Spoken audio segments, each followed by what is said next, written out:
Welcome to your YouTube channel. आज की इस क्लास में मैं आपके लिए लेकर आया हूँ फिजिक्स के एक इम्पॉर्टेंट चैप्टर जिसका नाम है पदार्थ का अणु गति सिद्धांत means kinetic theory of matter के पार्ट 1 वीडियो में इस चैप्टर के बेसिक कॉन्सेप्ट्स को देखेंगे, जिसमें हम पदार्थ के मूल लक्षण, पदार्थ का अणु गति सिद्धांत, चार्ल्स का नियम, बॉयल्स नियम, दाब, डाल्टन का आंशिक दाब नियम आदि तथ्यों को सीखेंगे। तो चलिए स्टार्ट करते हैं आज की इस क्लास के पहले टॉपिक को, जिसका नाम है पदार्थ के मूल लक्षण means basic characteristics of matter. ठीक है, तो इसमें पदार्थ के मूल लक्षण होते क्या हैं तो आप पहले से ही पढ़े हुए हैं। पदार्थ अणुओं से मिलकर बना होता है। क्या होता है? प्रत्येक पदार्थ अणुओं से मिलकर बना होता है और ये निरंतर गति करते रहते हैं। क्या करते हैं? अणु निरंतर गति करते हैं और अणुओं की यह गति अनियमित गति होती है। ठीक है, अणुओं की गति अनियमित गति होती है। अणुओं की इस गति को आणविक प्रक्षोभ कहते हैं। अणु जो अनियमित गति करते हैं इसकी गति को आणविक प्रक्षोभ कहते हैं। क्या कहते हैं? आणविक प्रक्षोभ। नेक्स्ट कह रहा है पदार्थ के अंदर किन्हीं दो निकटवर्ती अणुओं के बीच में रिक्त स्थान होता है जिसे अंतराण्विक स्थान कहते हैं। ठीक है, जहाँ पर पदार्थ के अणुओं के बीच में रिक्त स्थान होता है उसे क्या कहते हैं? अंतराण्विक स्थान कहते हैं। पदार्थ के अणुओं के बीच एक बल कार्य करता है जिसे अंतराण्विक बल कहते हैं और इस बल की प्रकृति विद्युतीय होती है। कैसी होती है? विद्युतीय, मतलब इस पर आवेश होता है। ठीक है, चलिए अगला टॉपिक देखते हैं। तो अगला टॉपिक दे रहा है पदार्थ का अणुगति सिद्धांत। क्या होता है पदार्थ का अणुगति सिद्धांत? इस सिद्धांत के अनुसार प्रत्येक पदार्थ विभिन्न अवस्थाओं अर्थात ठोस, द्रव तथा गैस में पाया जाता है। ठीक है, यानी प्रत्येक पदार्थ क्या होता है? ठोस, द्रव और गैस अवस्थाओं, तीनों अवस्थाओं में पाया जाता है। ठोस, द्रव तथा गैस के लिए अणुगति मॉडल प्रतिपादित किया गया। ठीक है, ठोस, द्रव तथा गैस के लिए अणुगति मॉडल प्रतिपादित किया गया है और वो अणुगति मॉडल क्या है? गैस का अणुगति मॉडल हम लोग पढ़ेंगे। गैस का अणुगति मॉडल क्या है? काइनेटिक मॉडल्स ऑफ गैस, जिसमें से पहला आपको पॉइंट दे रहा है गैस के अणु अनियमित रूप से गति करते हैं। कैसे करते हैं? अनियमित रूप से, मतलब किसी भी दिशा में जा सकते हैं और एक निश्चित गैस के अणु एक समान सुदृढ़ तथा अति सूक्ष्म कण होते हैं। अणुओं का अपना आयतन गैस के आयतन की तुलना में उपेक्षणीय होता है, यानी बहुत कम होता है। गैस के अणुओं का आयतन क्या होता है? गैस का आयतन जो होता है अणुओं की अपेक्षा बहुत कम होता है, उपेक्षणीय होता है, यानी नगण्य होता है। ठीक है, पॉइंट दे रहा है गैस के अणु एक दूसरे से दूर दूर होते हैं। कैसे होते हैं? अणु दूर दूर होते हैं, अतः अणुओं के बीच आकर्षण अथवा प्रतिकर्षण बल कार्य नहीं करता है। ठीक है, दूर दूर होते हैं तो आकर्षण और प्रतिकर्षण बल कार्य नहीं करता है, यानी बहुत कम कार्य करता है, जिसे नगण्य मान लेते नहीं कार्य करता है। जैसे ही दो अणु एक दूसरे के पास आते हैं उनके बीच आकर्षण बल कार्य करने लगता है और अत्यंत निकट आने पर प्रतिकर्षण बल कार्य करने लगता है। क्या होता है? दूर दूर रहते हैं तो कोई बल कार्य नहीं करता, थोड़ा सा पास में आते हैं, नज़दीक आते हैं तो आकर्षण बल कार्य करता है और अत्यंत निकट आते हैं तो क्या कार्य करने लगता है? प्रतिकर्षण बल। ठीक है, चलिए अगला पॉइंट देखते हैं। तो अगला पॉइंट दे रहा है गैस के दो अणुओं के बीच की टक्कर पूर्णतया प्रत्यास्थ होती है। क्या होती है? पूर्णतया प्रत्यास्थ होती है। परिणाम स्वरूप दोनों अणु विपरीत दिशाओं में उसी चाल से लौट जाते हैं। क्या करते हैं? विपरीत दिशा में उसी चाल से लौट जाते हैं जिससे वे टकराते हैं। जिस चाल से टकराते हैं उसी चाल से विपरीत दिशा में लौट जाते हैं। सामान्य ताप व दाब पर उनकी गतिज ऊर्जा में कोई परिवर्तन नहीं होता है, यानी ताप और दाब क्या हो? सामान्य हो तो उनकी गतिज ऊर्जा में कोई परिवर्तन नहीं होता है। ठीक है, नेक्स्ट पॉइंट दे रहा है गैस के अणुओं की औसत गतिज ऊर्जा उस ताप पर निर्भर करती है। किस पर? और निर्भर करती है और उसके परम ताप के समानुपाती होती है। औसत गति ऊर्जा क्या होती है? ताप पर निर्भर करती है और उसके परम ताप के समानुपाती होती है। यानी ऊर्जा ई बराबर क्या होता है? ऊर्जा ई बराबर 3/2 के इंटू टी। ठीक है, ई बराबर क्या होता है? औसत गति ऊर्जा ई बराबर 3/2 के टी, जहाँ टी क्या है? परम ताप है, ई आपकी ऊर्जा है और के आपका नियतांक है। ये था आपकी गैस का अणुगति मॉडल। ठीक है, क्या था? ठोस गैस का अणुगति मॉडल था। अगला पॉइंट आपका दे रहा है, टॉपिक दे रहा है ठोस का अणुगति मॉडल। क्या दे रहा है? ठोस का अणुगति मॉडल। क्या होता है ठोस का अणुगति मॉडल? ठोस के अणुओं के बीच की दूरी, साम्य दूरी 10⁻⁻10 मीटर के लगभग बराबर होती है। क्या होती है? ठोस के अणुओं के बीच की दूरी 10⁻10 मीटर के लगभग बराबर होती है। ठीक है, यानी 1 एंगस्ट्रॉम के बराबर होती है। आगे क्या कह रहा है? प्रत्येक अणु की स्थिति निश्चित तथा नियमित क्रम में होती है। यानी प्रत्येक अणु फिक्स होते हैं, अपने स्थान पर स्थिर होते हैं, स्थान नहीं बदलते हैं। तो स्थिति क्या होती है? निश्चित तथा नियमित क्रम में होती है। नेक्स्ट पॉइंट दे रहा है, ठोस को गर्म करने से उसके अणुओं के दोलनों का आयाम बढ़ जाता है। क्या होता है? अणु के दोलनों का आयाम बढ़ जाता है, जिससे उनके मध्य अंतरा आणविक दूरी बढ़ जाती है। इस प्रकार ठोस का प्रसार हो जाता है। यानी गर्म करने पर, किसी भी ठोस को गर्म करने पर उसमें प्रसार होता है। और क्यों प्रसार होता है? क्योंकि उनके मध्य अंतरा आणविक दूरी बढ़ती है। क्या होता है? अंतरा आणविक दूरी बढ़ जाती है, जिसके कारण क्या होता है? उनमें गर्म करने पर प्रसार होता है, ठोस में प्रसार होता है। ठीक है, चलिए अगला पॉइंट दे रहा है द्रव का अणुगति मॉडल। अभी आपने गैस देखा, ठोस देखा, अब आ रहा है द्रव का। तो द्रव का अणुगति मॉडल क्या है? चलिए इसको भी देखते हैं। तो इसका पहला पॉइंट दे रहा है, द्रव के अणुओं के मध्य अंतरा आणविक दूरी गैस के अणुओं से कम व ठोस के अणुओं से अधिक होती है। इनके बीच में जो अणुओं के बीच में रिक्त स्थान होता है वो क्या होता है? मध्य में होता है। यानी कि ठोस से अधिक होता है और गैसों से कम होता है। क्या होता है? ठोस के अणुओं से अधिक और गैस के अणुओं से कम होता है, यानी ये मध्य में होता है। आगे क्या कह रहा है? द्रव के दो अणुओं के बीच आकर्षण बल कम। द्रव के दो अणुओं के बीच आकर्षण बल जो होता है गैस के अणुओं से अधिक होता है। गैस के अणुओं से क्या होता है? अधिक होता है। लेकिन ठोस के अणुओं से क्या होता है? कम होता है। ठोस से कम होता है और गैसों से अधिक होता है। क्लियर है यहाँ तक?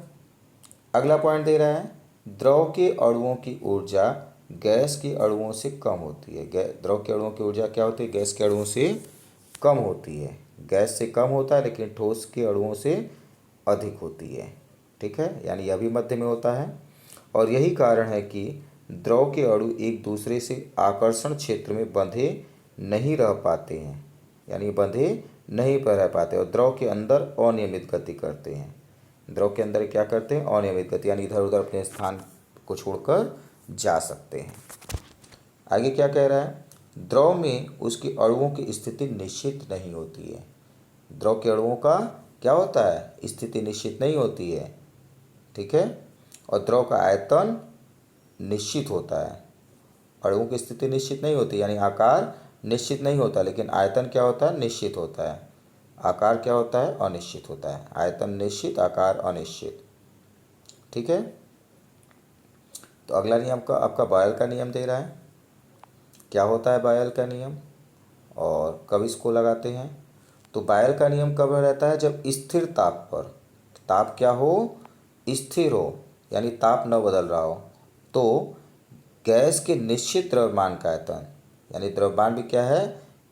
स्थिर है, न बढ़ रहा न घट रहा है। निश्चित द्रव्यमान का आयतन गैस के दाब के व्युत्क्रमानुपाती होता है। क्या होता है? व्युत्क्रमानुपाती होता है, यानी P अनुक्रमानुपाती 1/P। ठीक है, तो तिरक गुणा हो जाएगा तो PV is equal to K आ जाएगा। तो इसको हम इस तरीके से भी लिख सकते हैं, P1V1 is equal to P2V2। P1 आपका क्या हो गया? प्रारंभिक स्थिति में दाब। V1 आपका हो गया प्रारंभिक स्थिति में आयतन। इसी प्रकार से P2 आपका द्वितीय स्थिति में दाब और V2 आपका द्वितीय स्थिति में आयतन। ठीक है, यानी कि दाब और आयतन दोनों एक दूसरे के अपोजिट होते हैं। एक बढ़ेगा तो दूसरा घटेगा। दाब बढ़ेगा तो आयतन घटेगा, यानी इन दोनों का गुणनफल क्या होगा? निश्चित होगा। ठीक है, आगे क्या कह रहा है? नीचे दाब तथा ऊंचे ताप पर सभी गैसें बॉयल के नियम का अधिक सीमा तक पालन करती हैं। यानी दाब क्या हो, निम्न हो, और ताप क्या हो, उच्च हो, पर सभी गैसें बायल के नियम का अधिक सीमा तक पालन करती हैं। ठीक है, बायल के नियम कब पालन करेंगी, जब नीचे दाब हो और ताप उच्च हो। ठीक है, और बायल का नियम कब लगाते हैं, जब स्थिर ताप हो और निश्चित द्रव्यमान हो, तो बायल का नियम लगाते हैं। चलिए इसी तरीके से अगला नियम देखते हैं, चार्ल्स का नियम क्या होता है। तो चार्ल्स का नियम क्या होता है, स्थिर दाब पर, क्या स्थिर होना चाहिए यहाँ पर, दाब पर किसी गैस के निश्चित द्रव्यमान का आयतन, तो द्रव्यमान भी यहाँ क्या हो जाएगा, निश्चित, 1 डिग्री सी ताप बढ़ाने पर उसके 0 डिग्री के आयतन के 1/273 भाग बढ़ जाती है। क्या बढ़ जाती है, 1 डिग्री बढ़ाने पर एक जो आपका 1/273 भाग बढ़ जाता है। ठीक है, यानी यदि 0 डिग्री सी ताप पर आयतन V0 हो तथा T डिग्री ताप पर आयतन VT हो, तो VT बराबर हो जाएगा V0 ब्रैकेट के अंदर 1 + T/273, T/273। ठीक है, तो अगला क्या हो जाएगा, आगे इसी के आधार पर हम इसको क्या लिख सकते हैं, अतः गैस के निश्चित द्रव्यमान का आयतन उसके परम ताप के अनुक्रमानुपाती होती है। क्या चार्ल्स का रिजल्ट निकला, किसी गैस के निश्चित द्रव्यमान का आयतन कब, स्थिर दाब पर उसके परम ताप के अनुक्रमानुपाती होती है, अर्थात फी अनुक्रमानुपाती क्या होता है, T। ठीक है, नियत होता है, तो V1/T1 = क्या आ जाएगा, V2/T2। ठीक है, क्या जाएगा, V1/T1 = V2/T2 K। यानी इनका आयतन का और परम ताप पर अनुपात क्या होता है, हमेशा निश्चित होता है। ठीक है, चार्ल्स के नियम में आयतन और परम ताप का अनुपात निश्चित होता है, और बायल के नियम में आपने क्या देखा, दाब और आयतन का गुणनफल निश्चित होता है। ठीक है, चलिए अगला टॉपिक देखते हैं, दाब, प्रेशर क्या होता है, एकांक क्षेत्रफल पर आरोपित बल को दाब कहते हैं। ठीक है, तो P = क्या होता है, F/A। यदि किसी बर्तन में कोई गैस भरा हुआ है तो सभी दिशाओं में जो दाब होगा, x अक्ष में, y अक्ष और z अक्ष में, वो किसके बराबर होगा, वर्ग माध्य मूल वेग के बराबर होगा, और किसके, 3/3 के। यानी V² बराबर होगा 1/3 V/RMS, वर्ग माध्य मूल। ठीक है, वेग के बराबर होगा। तो F बराबर आपका क्या आ जाएगा, P बराबर क्या आ जाएगा, m × n, जहाँ पर m क्या है आपका, एक अणु का द्रव्यमान, तो कुल द्रव्यमान क्या होगा, n गुणे में m बटे में Al/V² V² की वैल्यू हम रख देंगे यहाँ से, =1/3 mn/V। यहाँ पर V आपका आयतन है, क्या है, आयतन है, और मल्टीप्लाई में V²/RMS। ठीक है, ये किसके बराबर हो गया, P, दाब के बराबर हो गया। ठीक है, गैस का दाब जब भी निकालना होगा तो इन्हीं नियमों का पालन करेंगे और इसी सूत्र का प्रयोग करेंगे। तो अगला नियम दे रहा है दाब का नियम। दाब का नियम क्या होता है, स्थिर आयतन पर किसी गैस के निश्चित द्रव्यमान का दाब क्या होना चाहिए, आयतन स्थिर हो और द्रव्यमान निश्चित हो, तो दाब जो होता है 1 डिग्री सी ताप बढ़ाने पर अपने 0 डिग्री सी दाब के 1/273 भाग बढ़ जाता है। यानी 0 डिग्री सी दाब पर जो था 1 डिग्री सी बढ़ाने पर 1/273 भाग बढ़ जाता है, और 0 डिग्री सी पर किसी गैस का दाब P0 तथा T डिग्री सी पर PT हो, तो PT यानी जिस ताप पर आपको दाब निकालना है, PT = P0 यानी प्रारंभिक दाब 0 डिग्री सी पर ब्रैकेट के अंदर 1 + 1/273 T के बराबर होता है।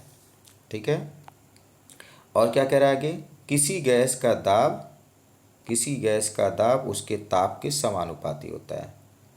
ठीक है, तो ये तो आपने नियम में अभी पढ़ा है, P1/P2 = T1/T2। किसका फार्मूला था? चार्ल्स का नियम। तो चार्ल्स का नियम है P1/P2 is equal to T1/T2। ठीक है, यानी P अनुक्रमानुपातिक क्या होता है? T। चलिए अगला नियम देखते हैं। अगला नियम क्या है? डाल्टन का आंशिक दाब का नियम। क्या है? डाल्टन के आंशिक दाब का नियम है। ठीक है, क्या होता है आंशिक दाब का नियम? किसी पात्र में, यानी कोई बर्तन ले लें, ठीक है, कोई बर्तन है, उसके अंदर कोई गैस भरी जाए और ऐसी गैस जो अक्रियाशील हो, एक दूसरे से आपस में अभिक्रिया न करती हो, गैसों के मिश्रण का कुल दाब उसके पृथक पृथक दाबों जो कि समान ताप और समान आयतन में प्रत्येक गैस के अकेले आरोपित करती है कि योग के तुल्य होता है, यानी अलग अलग दाबों के योग के तुल्य होता है।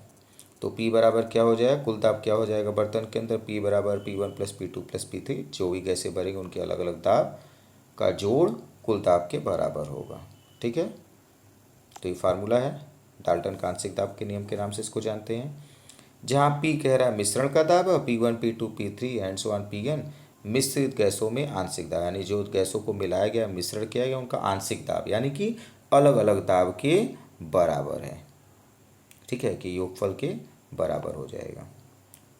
ठीक है, अगला नियम दे रहा है दाब व गतिज ऊर्जा में संबंध।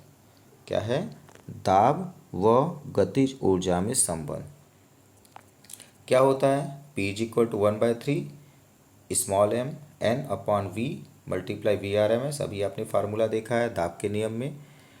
ठीक है, तो P is equal to 1/3 rho VRMS हो जाएगा, V² RMS हो जाएगा। कैसे हो जाएगा? तो यम क्या है? कुल द्रव्यमान है। कैपिटल यम क्या है? कुल द्रव्यमान। स्मॉल यम क्या है? एक अणु का द्रव्यमान। तो गैस का कुल द्रव्यमान आपका हो गया कैपिटल यम। रो क्या होता है? रो घनत्व होता है, जिसे हम लोग क्या लिखते हैं? सूत्र क्या होता है? द्रव्यमान बटे आयतन। तो M/V को हम लोग क्या लिख सकते हैं? रो। ठीक है, रो लिख लेंगे तो क्या हो जाएगा? P इज इक्वल टू क्या हो जाएगा?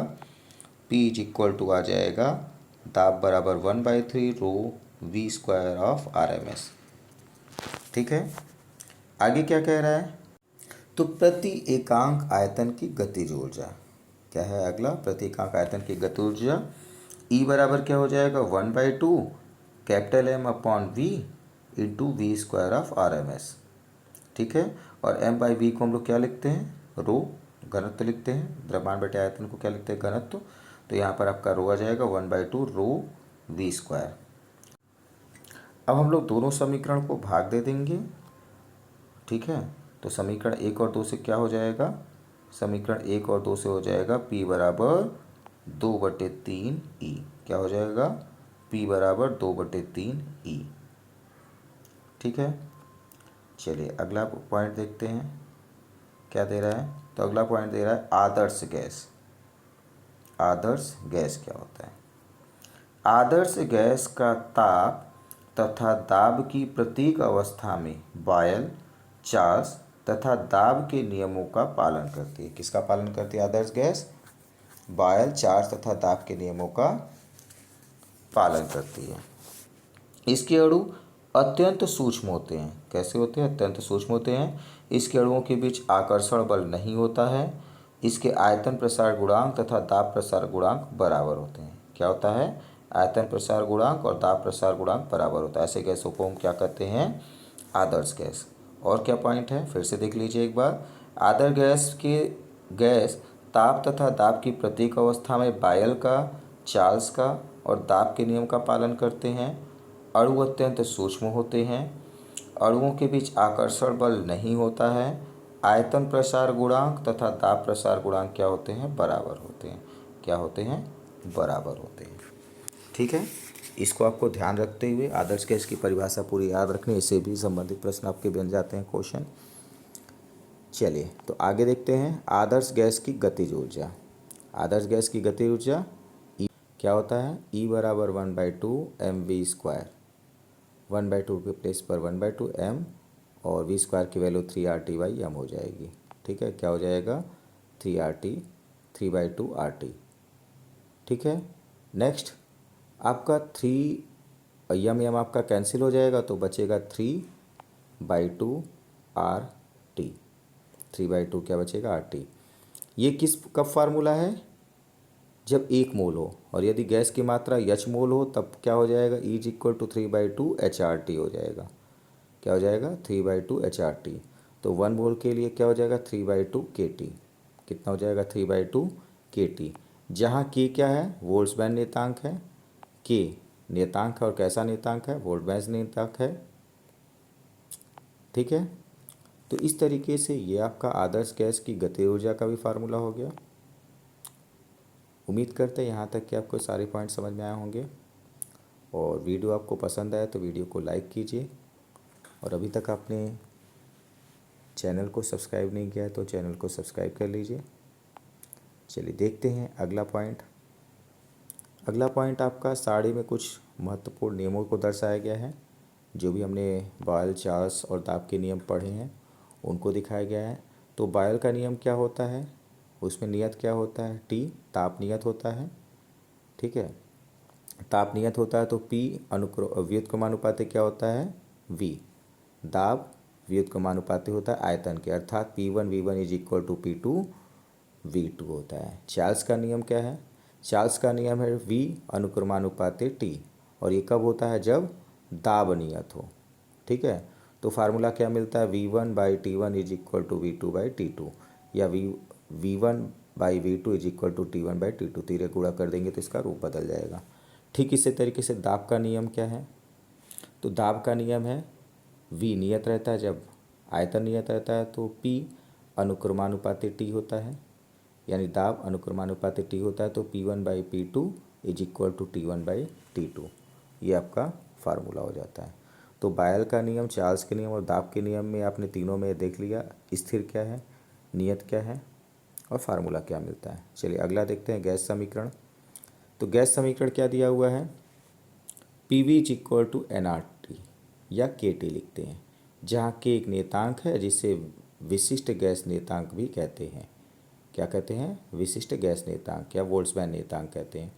एक ही गैस के, ध्यान रखना है, भिन्न भिन्न द्रव्यमान, क्या, भिन्न भिन्न द्रव्यमान के लिए K का मान भी भिन्न भिन्न होता है। क्या होता है, K का मान भिन्न भिन्न होता है। ठीक है, भिन्न भिन्न द्रव्यमानों के लिए भी K का मान भिन्न भिन्न होता है, और गैस क्या हो, एक ही हो। इसी तरीके से अगला कह रहा है एक ही द्रव्यमान की, अब क्या कह रहा है, द्रव्यमान एक ही कह रहा है और भिन्न भिन्न गैस कह रहा है, के लिए K का मान भी भिन्न भिन्न होता है, भिन्न भिन्न होता है। ठीक है, आदर्श गैस समीकरण क्या होता है, आदर्श गैस समीकरण PV is equal to RT होता है। क्या होता है, PV is equal to RT, कब, 1 ग्राम अणु के लिए PV is equal to RT होता है, जहाँ R सार्वत्रिक गैस नियतांक है। क्या कहलाता है, R सार्वत्रिक गैस नियतांक कहलाता है, और R का मान क्या होता है, R is equal to PV/T, जहाँ T परमता, V आयतन और P आपका दाब है। और कैसा दाब है, एक वायुमंडलीय दाब है। कैसा दाब है, एक वायुमंडलीय दाब है। तो यदि P बराबर एक वायुमंडलीय दाब हो और जिसका मान के तक क्या होता है, 1.013 गुणे 10 कहते 5 न्यूटन प्रति मीटर स्क्वायर। V आपका आयतन क्या हो, एक मूल द्रव्यमान के गैस का आयतन कितना होता है, 22.4 लीटर, या इसको मीटर में लिखेंगे, घन मीटर में तो क्या आ जाएगा, 22.4 गुणे 10 के आते -3 मीटर। और ताप क्या हो, 0 डिग्री C, कैसा हो, 0 डिग्री C, यानी कि केल्विन में 273 केल्विन हो। तो R बराबर आपको वैल्यू रख के सॉल्व करेंगे तो क्या जाएगा, 8.31 जूल मोल प्रति केल्विन। क्या आएगा, जूल प्रति मोल केल्विन आएगा। कितना आएगा, 8.31 जूल प्रति मोल केल्विन। ये आपका R का मान हो गया, इसको आपको याद रखना है, सार्वत्रिक नियतांक 8.31, तो ये फिक्स है। चलिए अगला पॉइंट देखते हैं, वास्तविक गैस क्या होता है, नेचुरल गैस क्या होता है। तो नेचुरल गैस क्या होता है, सामान्य प्रकृति में पाई जाने वाली, यानी सामान्यतया प्रकृति में पाई जाने गैस को वास्तविक गैसें या प्राकृतिक गैसें कहते हैं। ठीक है, नेचुरल गैस कहते हैं। और ये गैस नियमों का पालन नहीं करता, ये गैस नियमों यानी बॉयल के नियम, चार्ल्स के नियम का पालन नहीं करता है। एक मोल आदर्श गैस के लिए PV/RT इज इक्वल टू 1 जो होता है विभिन्न वास्तविक गैसों की एक मोल मात्रा के लिए प्रयोग से प्रेक्षित PV/RT के मान और दाब P के मध्य ग्राफ आदर्श स्थिति के से विचलन दर्शाते हैं। आदर्श स्थिति अर्थात वो नहीं दिखाते, विचलन दर्शाते हैं। ठीक है, यानी आदर्श गैस के नियम का पालन यह नहीं करता। वास्तविक गैसें आदर्श गैस के नियम का पालन नहीं करते, प्राकृतिक गैसें आदर्श गैस के नियम का पालन नहीं करते हैं। इसको आपको याद रखना है। ठीक है, नेक्स्ट पॉइंट दे रहा है राशि PV/RT जो होती है संपीड़न गुणांक कहलाता है। PV/RT को और किस नाम से जानते हैं? संपीड़न गुणांक। एवं आदर्श गैस के लिए इसका मान 1 होता है। संपीड़न गुणांक क्या होता है? आदर्श गैस के लिए 1 होता है। कितना मान होता है इसका? 1। ठीक है, चलिए अगला पॉइंट देखते हैं क्या दे रहा है। तो अगला पॉइंट दे रहा है निम्न दाब और उच्च तापक्रम पर एक वास्तविक गैस आदर्श गैस के समकक्ष व्यवहार करती है। कब? जब दाब निम्न हो और तापक्रम उच्च हो। ठीक है, तो ये आदर्श गैस के समकक्ष यानी आदर्श गैस के जैसा व्यवहार करती हैं, लेकिन बिल्कुल आदर्श गैस नहीं होती हैं। आगे क्या कह रहा है? एक वास्तविक गैस को आसानी से द्रवित किया जा सकता है। वास्तविक गैस को आसानी से द्रवित किया जा सकता है और निम्न ताप एवं उच्च दाब पर यह आदर्श गैस प्रकृति से बहुत विचलित हो जाती है। आदर्श गैस की तरह यह इसकी प्रकृति नहीं होती, इससे विचलन दर्शाती है, यानी भिन्न होती है। ठीक है, कुछ महत्वपूर्ण तथ्य भी इसमें हम लोग देख लेते हैं जो परिभाषा से संबंधित है और इसको चैप्टर में बहुत ही इम्पोर्टेंट होंगे। क्या हैं? जिससे संबंधित प्रश्न आते हैं। पहला दे रहा है प्रत्येक पदार्थ अणु से निर्मित होते हैं, तो सभी जानते हैं। इनके बीच अंतराणुक बल कार्य करता है, बिल्कुल बात सही है। आकर्षण बल इनके बीच कार्य करता है।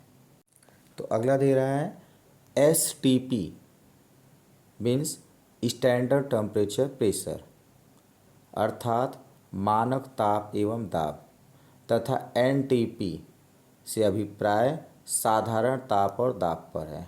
ठीक है, साधारण ताप और दाब। साधारण ताप 0 डिग्री C या 273 केल्विन और साधारण दाब आपका 1 वायुमंडलीय दाब होता है। ठीक है, द्रव के अणुओं के बीच अंतराणुक बल गैस के अंतराणुक बल से अधिक तथा ठोस के अंतराणुक बल से कम होता है। ठीक है, द्रव का जो अंतराणुक बल होता है गैस के अंतराणुक बल से अधिक होता है, यानी गैस से अधिक होता है। सबसे कम किस में होता है? गैस में। और ठोस के अंतराणुक बल से कम होता है। ठीक है, यानी सबसे अधिक किस में होता है? ठोस में। ठोस से कम और गैस से अधिक होता है। चलिए अगला पॉइंट क्या दे रहा है?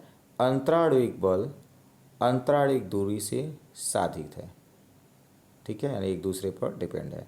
आदर्श गैस पूर्णतया काल्पनिक है, यानी कोई भी गैस आदर्श गैस नहीं होती, अर्थात कोई भी गैस आदर्श गैस नहीं होती। ऐसी कोई गैस ही नहीं है जो बायल और चार्ल्स और दाब के नियम का पालन करे। ठीक है, चलिए नेक्स्ट क्या है? आदर्श गैस का समीकरण PV=NRT है, जहाँ R सार्वत्रिक गैस नियतांक है और जिसका मान 8.31 जूल प्रति मोल केल्विन है। निम्न दाब एवं उच्च तापक्रम पर वास्तविक गैस आदर्श गैस के समकक्ष व्यवहार करती हैं। क्या होना चाहिए? दाब निम्न होना चाहिए और तापक्रम उच्च हो, तो वास्तविक गैसें जो होती हैं आदर्श गैस के समकक्ष व्यवहार करती हैं। क्लियर है यहाँ तक? तो इस तरीके से आज की क्लास के सारे इम्पोर्टेंट बेसिक पॉइंट्स जो थे वो क्लियर हो गए हैं। उम्मीद करते हैं सारे पॉइंट्स आपको समझ में आए होंगे। यदि किसी प्रकार का कोई भी दिक्कत है तो कमेंट बॉक्स में ज़रूर बताइएगा। और यदि कोई वीडियो इसके पहले के किसी क्लास के कोई भी वीडियो आपके छूट गए हों तो नीचे डिस्क्रिप्शन बॉक्स में लिंक मिल जाएगा। सारी वीडियोस के प्लेलिस्ट मिल जाएंगे मैथ और साइंस के। आप वहां से उनके वीडियोस को देख सकते हैं, जिससे बहुत अच्छे से आपकी तैयारी हो जाएगी। उम्मीद करते हैं आपने सारे वीडियो देखे होंगे। तो फिर मिलते हैं अगले क्लास में इस चैप्टर के इम्पॉर्टेंट क्वेश्चंस के साथ एक नए क्लास में। आज के लिए इतना ही। Thank you.